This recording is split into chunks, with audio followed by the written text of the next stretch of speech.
des Comores, qui a été finalement francisé, et que ça crée une situation géographique intenable. C'est-à-dire, on y est, bah oui, parce qu'en fait, quand on est en 1841, le premier territoire de l'archipel des Comores, un archipel géographique qui est français, qu'on choisit par le vote lors des indépendances de rester français, mais en fait, c'est pas audible, parce que quand on pose la question de l'indépendance, Mayotte dit non.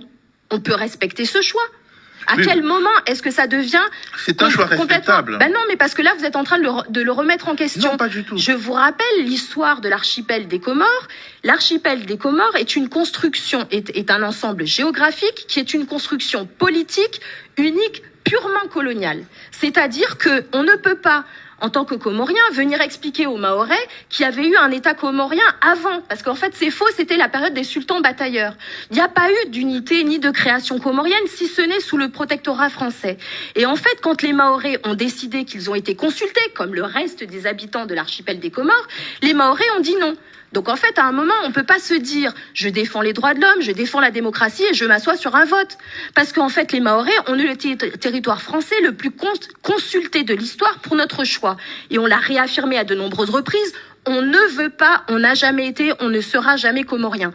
Donc à un moment, je ne sais pas à quel moment... Géographiquement, oui, mais comme les Antilles, vous voyez, comme les Antilles, il y a des dizaines d'îles dans les Antilles et c'est pas une seule unité politique. Si vous allez sur ce terrain de dire l'unité territoriale, l'unité linguistique, l'unité culturelle font un seul et même ensemble, je vous rappelle que c'est quand même la théorie de l'Anschluss d'Hitler et que sinon, la France, c'est aussi la Wallonie, c'est aussi la Wallonie, c'est l'Anschluss, allez regarder. Sinon, c'est la France, c'est aussi la Wallonie et la Suisse romande.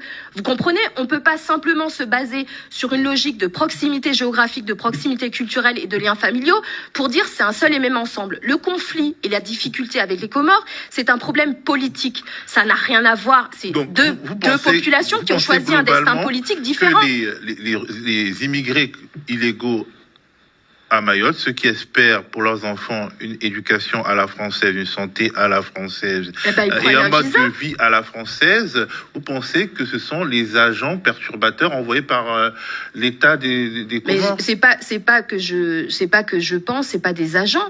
C'est la question de l'instrumentalisation des flux migratoires. C'est défini par l'OTAN. Pardon, monsieur, mais en fait, vous me posez une question. C'est défini par l'OTAN comme par l'Union européenne comme un moyen de déstabiliser une zone. C'est défini comme une menace hybride par l'OTAN et l'Union européenne. Moi, je veux bien toutes les contestations possibles. Donc, en gros, il faudrait faire la guerre aux Comores. Monsieur, c'est pas du tout ce que je viens de dire. Je viens de vous dire que ce sont les Comores qui nous font la guerre à Mayotte. C'est ça ce que je suis en train de vous dire. Que vous avez, et vous avez encore le communiqué du président Azali, vous avez encore le communiqué de la présidence comorienne, il y a 2 jours, qui réaffirme que Mayotte est comorienne, que les Comoriens qui sont à Mayotte ne sont pas en migration, qu'ils sont chez eux. C'est écrit noir sur blanc. Moi, je veux bien entendre tout le déni qu'il peut y avoir ici à Paris de dire que Mayotte n'est pas le seul territoire français qui est ouvertement revendiqué par une puissance étrangère. C'est le cas.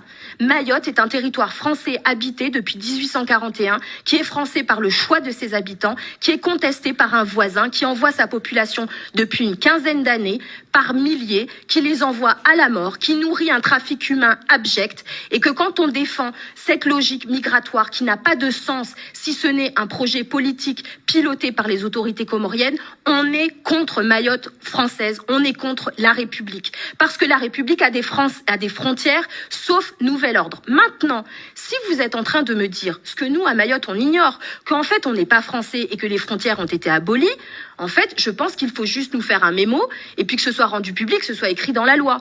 Mais, sauf erreur, on est toujours un territoire français, il y a toujours des frontières, et les Comores sont indépendantes, grand bien leur en face, mais Mayotte est française. Et les Comoriens qui sont à Mayotte sont, s'ils n'ont pas de visa, en situation irrégulière. Et je ne comprends pas ce discours qui laisserait entendre que c'est de la xénophobie ou que c'est manquer de respect pour les droits humains que de rappeler ces fondamentaux qui sont la règle de la République.